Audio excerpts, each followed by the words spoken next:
Muy buenas, ¿cómo están? Bienvenidos al canal. Hoy vamos a hablar sobre los encuentros de vuelta de los octavos de final de la Copa Libertadores 2023, donde hubieron remontadas, robos arbitrales y tandas de penales. Una receta perfecta para un video emocionante. Comencemos. La semana de Copa Libertadores comenzaba con tres encuentros que prometían bastante debido a lo que fueron los partidos de ida. Primero, Fluminense jugaría contra Argentinos Juniors tras haber empatado 1-1 en Argentina. Argentinos venía con un golpe moral tras la lesión de uno de sus jugadores por habérsele partido la pierna a la mitad debido a Marcelo, que también estaría ausente por expulsión.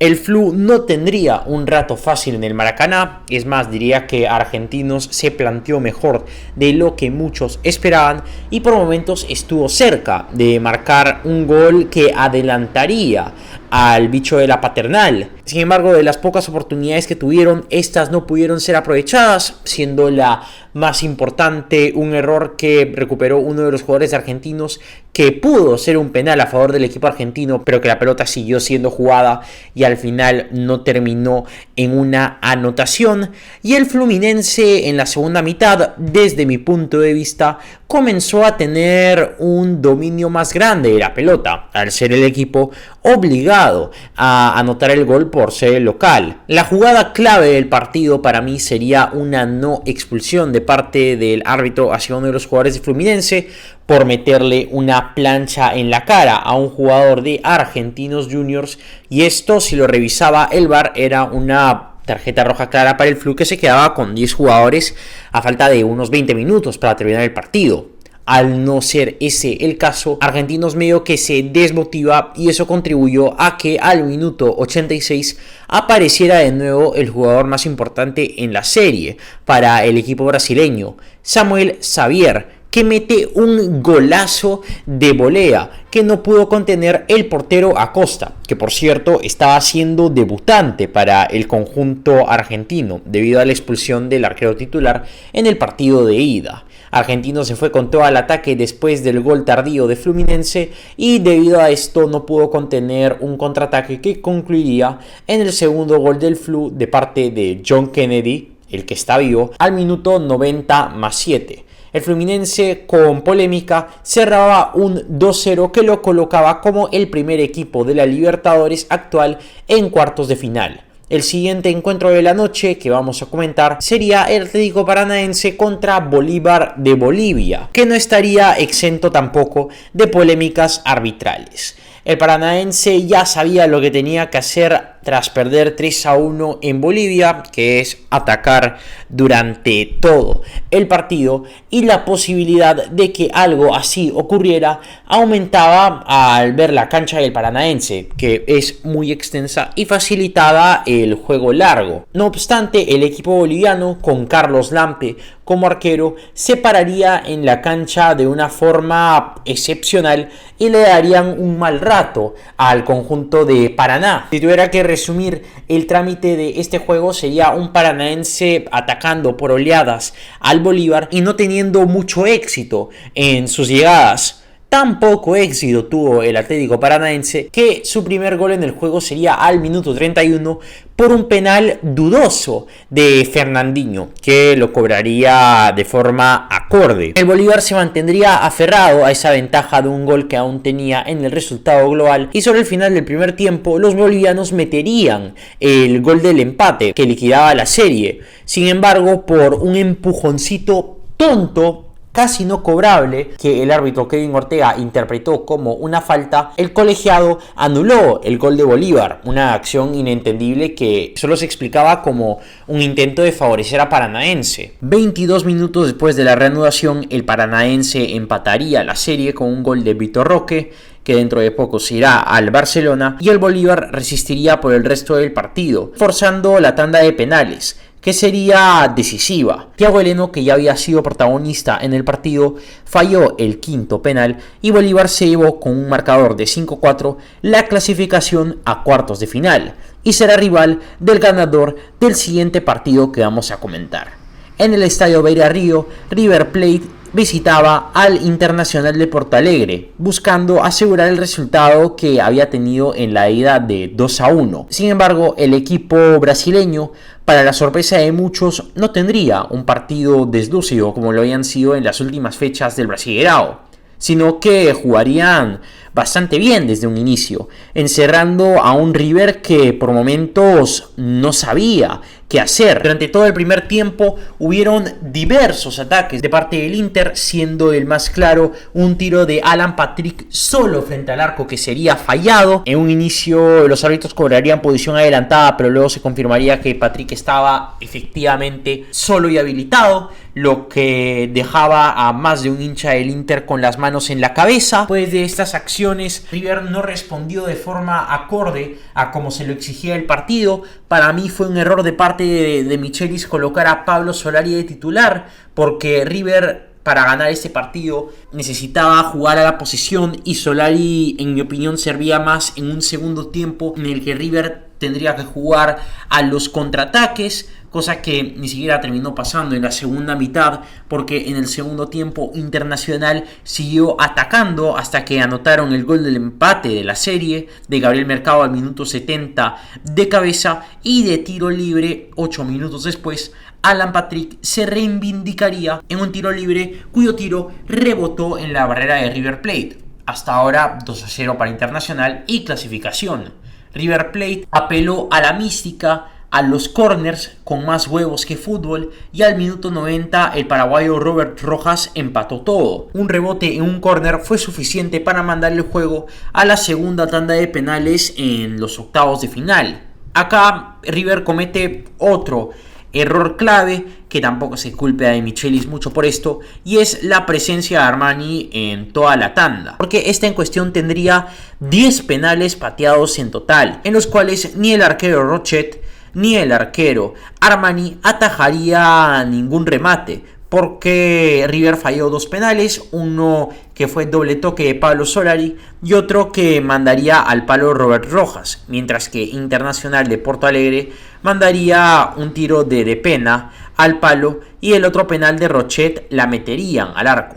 Armani no atajó ningún penal y River queda fuera de una Copa Libertadores que, si pasaba de esta fase, la tenía muy servida, en mi opinión. Al día siguiente, el miércoles 9 de agosto, Boca Juniors recibía a Nacional en la Bombonera, buscando no tener muchos percances en su intento de clasificarse a la siguiente ronda.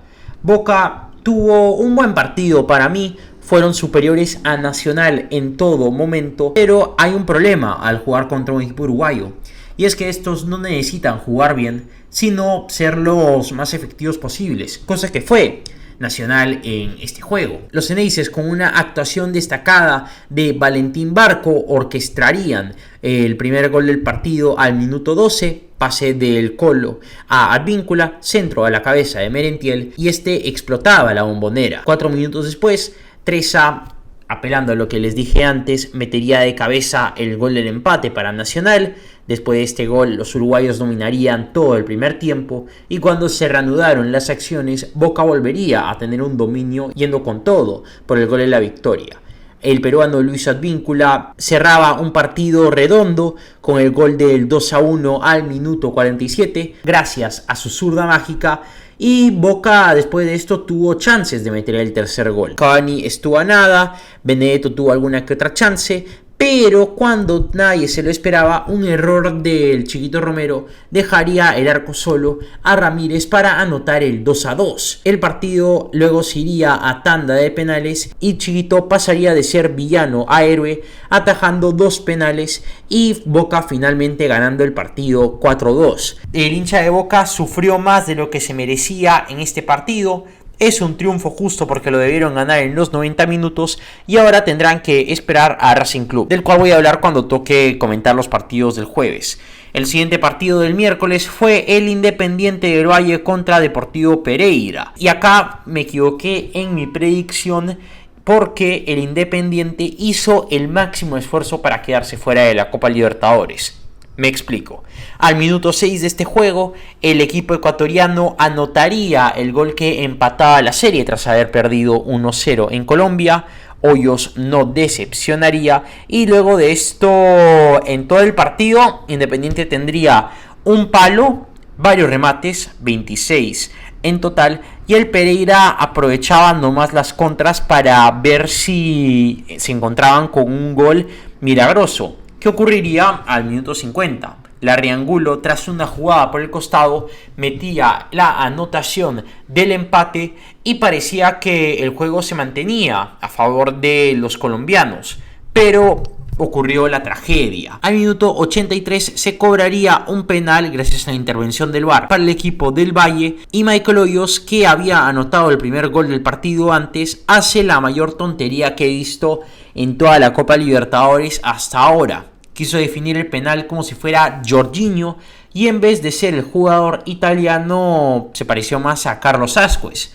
Mandó el penal hacia afuera y mantuvo vivo al equipo colombiano en la Copa Libertadores. El árbitro pitó el final del juego al minuto 100, y tras este trámite el fútbol ecuatoriano tiene mucha suerte de que el Independiente del Valle no tenga demasiados hinchas, porque si esto le hubiese ocurrido a un equipo grande, no hubiesen tardado en caerle amenazas de muerte a Michael Hoyos. Para finalizar con el segundo día, no voy a comentar mucho sobre lo que fue el Palmeiras contra Atlético Mineiro. Este juego quedó empatado 0-0, y la verdad es que fue un juego muy predecible desde lo que había sido el global del partido de ida. Palmeiras ya había conseguido una victoria importante, 1-0, y nomás necesitaba encerrarse atrás y jugar a las contras, aprovechando algún espacio que deje el Mineiro. Eso no quiere decir de que el Galo no haya tenido sus oportunidades, porque Paulinho se fallaría insólitamente una jugada casi solo frente al arco, y además tendrían algunos tiros de tiro libre de parte de Hulk, que no estuvo del todo fino, pero al final ninguno de los dos equipos mojaría. Por momentos pareció un partido aburrido del Brasileirao, y el equipo más efectivo de la Copa Libertadores en los últimos años, el Verdão, se clasifica a cuartos de final, donde jugará contra el Deportivo Pereira. El jueves 10 de agosto, cerrando con los juegos de octavos de final, primero estaba el Racing Atlético Nacional. La academia aún tenía chances de clasificarse a la siguiente ronda después de tener una actuación horrorosa en Medellín la semana anterior. Es más, dije que Atlético Nacional tenía todo el merecimiento de irse a la siguiente ronda. Pero lo de hoy solo demuestra que Racing aprovechó bien los penales que obtuvo la semana anterior. Nacional fue un fantasma en la cancha de inicio a fin. Racing fue a asediar el arco colombiano desde un inicio, y la formación de 4-4-2 tuvo resultados crecientes. Al minuto 28 del partido, Roger Martínez anotaría de cabeza al ángulo el primer gol del juego, y la verdad, les digo yo, Racing pudo haber anotado el primer gol desde mucho antes. Fue pura suerte de que este partido no terminara con un 5-0, alucina. Ni sabiendo cómo, los colombianos se fueron al final del primer tiempo nomás perdiendo 1-0, y hubo un nulo replanteo en la segunda mitad.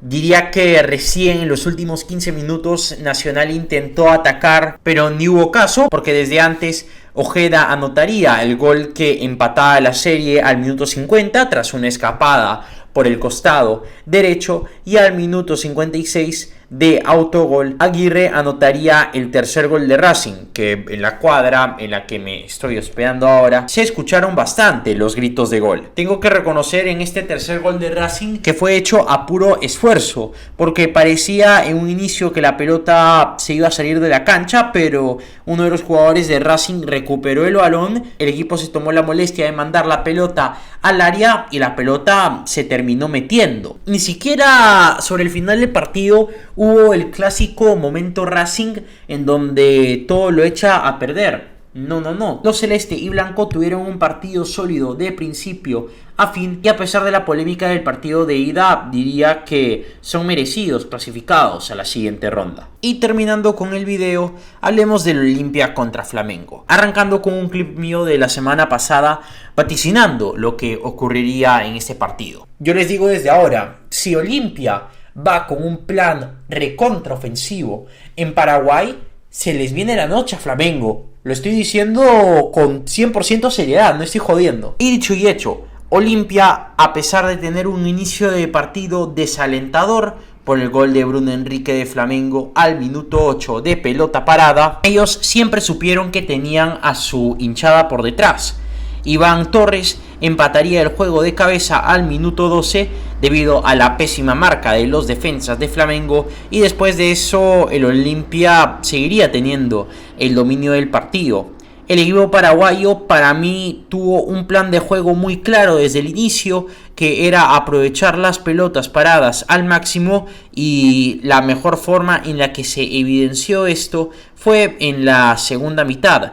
Flamengo durante los primeros 20 minutos de esta parte del juego tuvo el dominio de la pelota, pero en un pin y pam Olimpia se lleva la serie. Al minuto 69 Richard Ortiz marca de cabeza al ángulo inferior derecho el 2-1, y al 80 Bruera anota de nuevo de cabeza y de córner el gol que explotaba el Defensores del Chaco. Flamengo luego del 3-1 se fue como loco al ataque, aunque medio de manera displicente porque no estaban teniendo su mejor Libertadores después de todo, y sobre el final del juego se le anularía un gol que creo que fue cobrado así por una posición adelantada de Gabigol o por una intervención. Esa jugada fue medio controversial, pero no quita lo que fue todo el trámite. El equipo paraguayo, tras el pitazo final, consigue una merecida clasificación a los cuartos de final, y en pantalla están viendo los 4 cruces que decidirán los semifinalistas de la Copa. Dando unas predicciones muy rápidas,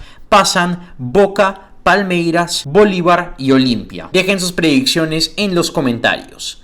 Muchas gracias por ver el video, espero que les haya gustado. Si les gustó, por favor dejen su like, compartan, suscríbanse al canal, síganme en mi Twitter y en mi TikTok. Les mando un abrazo y hasta luego.